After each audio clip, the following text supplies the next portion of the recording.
Style.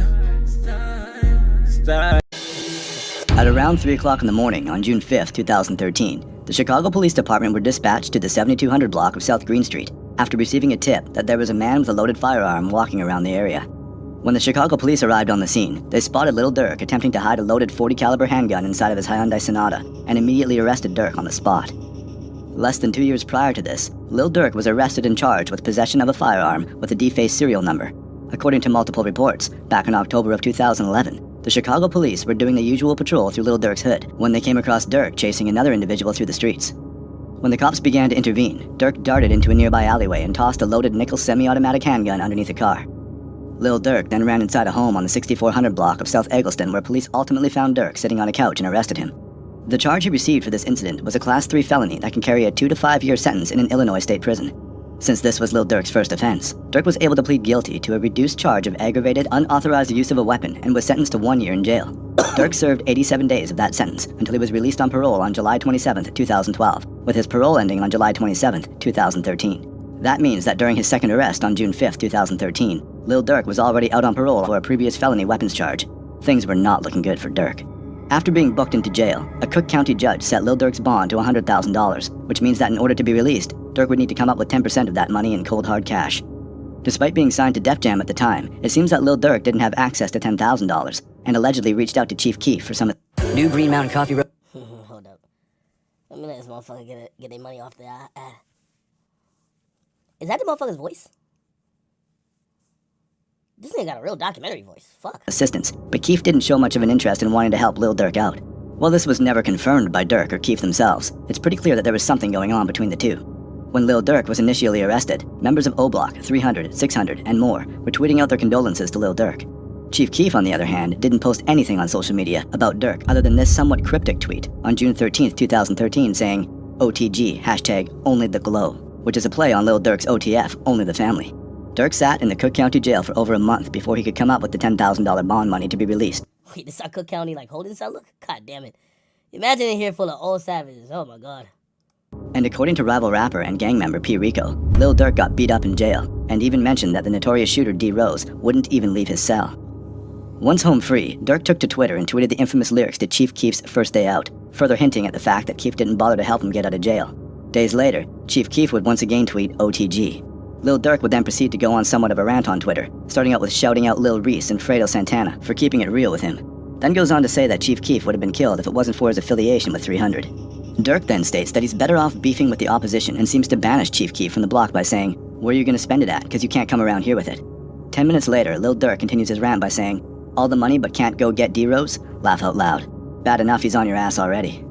He then tweets, "If you're squad, why didn't you get T-Slick or D-Rose? You got a bigger deal, right?" And then ends his rant with, "Warning, I'm not Soulja Boy. This shit can get ugly." Chief Keef soon fires back by tweeting, "Just bought a 2013 four-wheeler for $10,000, which was the exact amount of money needed to bond out Lil Durk." Keef then goes on by saying he is O-Block and closes the conversation by saying he can't believe Lil Durk was stunting for Twitter. Chief Keef would then find himself in various legal situations throughout the rest of 2013, and even ended off the year by being sentenced to 90 days in a rehab facility in Malibu, California. Upon being released from rehab, Keef returned home only to find O-Block requesting $7,500 in cash to bail out an incarcerated O-Block member by the name of Trey 5. Trey 5 was arrested on November 11, 2011 for aggravated battery and discharge of a firearm. He was being held in the Cook County Jail on a $250,000 bond and had been sitting in there for over 2 years at the time.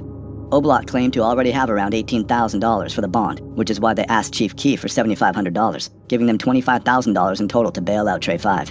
Keef made it seem like it was no big deal to give them the money, claiming he had just recently spent the same amount on shoes. But when asked to actually give them the money a week later, Chief Keef said he threw it all in the club and ended up not giving them a dime.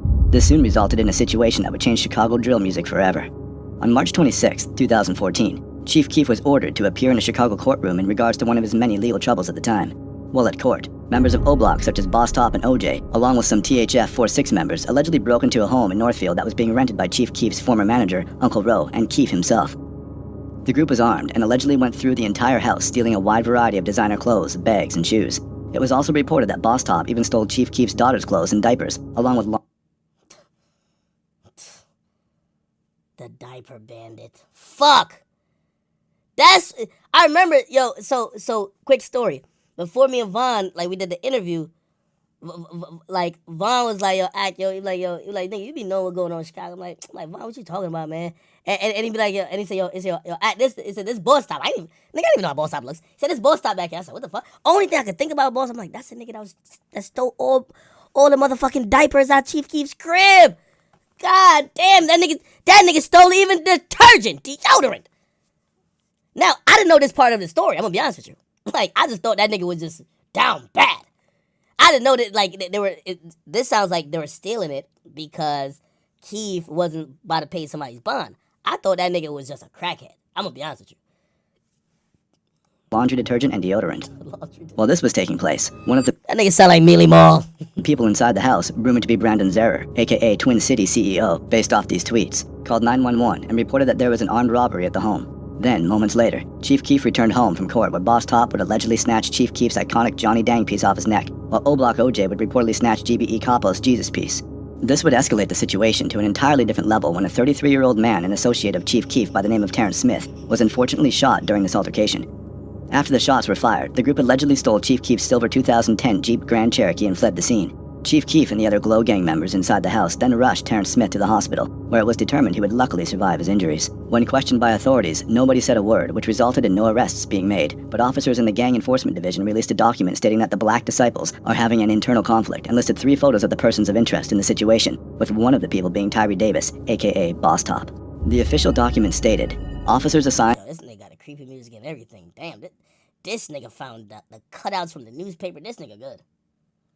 Yo, Trap Geek, this nigga coming for you, boy. This nigga coming for you, boy. Trap Geek, get on your shit. This nigga coming. What's the other Chicago page? No, actually, that nigga's, I wouldn't even call him the GOAT. That nigga, he look like he doing the murders. Remember the nigga who I played this video and he just telling you who killed who? He was like, yeah, he clapped him then, he shot him then. That nigga telling you last words and everything. I'm like, and the Gang Enforcement Division have received information that an internal conflict has arisen among members of the Black Disciples. On March 26, 2014, there was an attempted murder and home invasion in Northfield, Illinois, in which Black disciple Keith Cozart, aka Chief Keef's associate Terrence Smith, was shot. This incident is believed to be related to the internal conflict. A silver 2010 Jeep Grand Cherokee belonging to Cozart was reportedly stolen during the above incident. A possible offending vehicle is a gold or silver minivan, unknown make or model, with Tennessee license plates. The following factions of Black disciples may experience internal discord: O-Block, Lamron, and Brick City 600. Chief Keef didn't say much publicly about the robbery until 3 months later when he released a series of tweets stating, "I clothed you, B, put money in your lint ball pockets. I tried to glow you up. See, it worked. You don't look dirty no more. I'm nothing like these guys, but we look alike. Way higher form and fashion, and I'm loyal. I was giving lil dirty folks clothes. And money. I'm talking hundreds. Get them ones up out of here. Folks, they stole KK clothes out of a room. Detergent, deodorant, and all on Bloods. They stretched that all right. Montclair's, earrings." God damn, they stole KK's diaper. Holy, man. I ain't gonna lie, I remember when I was reporting on this in the One Shark, I'm like, damn, these niggas are really savages. They will steal the fucking diaper off the fucking baby. If that was not a savage, like, come on, man. I didn't know this was whole backstory. Yeah, that's why niggas be like saying acting and everything. Nigga, I know none of this bullshit. The fuck? I ain't know niggas. I never knew it was even like niggas with Keef. Like during that whole shooting shit, I covered it. I thought it was the ops. I didn't know it was like Keef's own like BD niggas.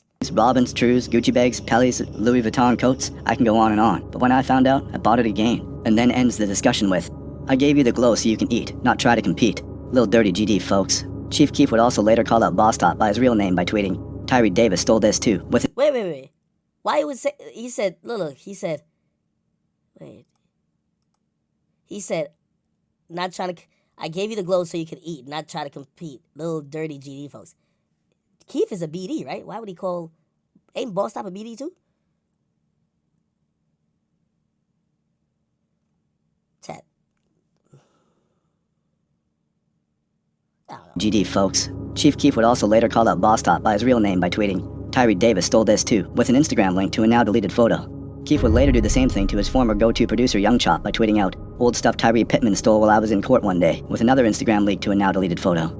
Shortly after this revealing Twitter rant, Lil Durk and THF Basie would post a video to social media taunting Chief Keef and GBE Koppel by wearing Koppel's stolen chain, while posted up in front of a TV playing Chief Keef's "Close That Door" music video. At the end of the video, you can even see Lil Durk pointing to Chief Keef's chain on the TV and saying, "We got that too." A few weeks later, Chief Keef moved to Los Angeles, California, and hasn't returned back to Chicago. ever since he was betrayed by those he once called family. Wait, are they trying to say that Keef got ran out of Chicago? I'm gonna be honest, I never knew that Durk and Keef shit went that deep. I didn't know that Durk was taunting Keef over stolen shit like that. I'm gonna be honest, just off this, it looked like Durk was on some shit like, Keef, you soft. I don't know. Maybe Durk was a demon then. This video make it seem like, yo, like Keef is a whole victim. Like, I'm gonna be honest with you.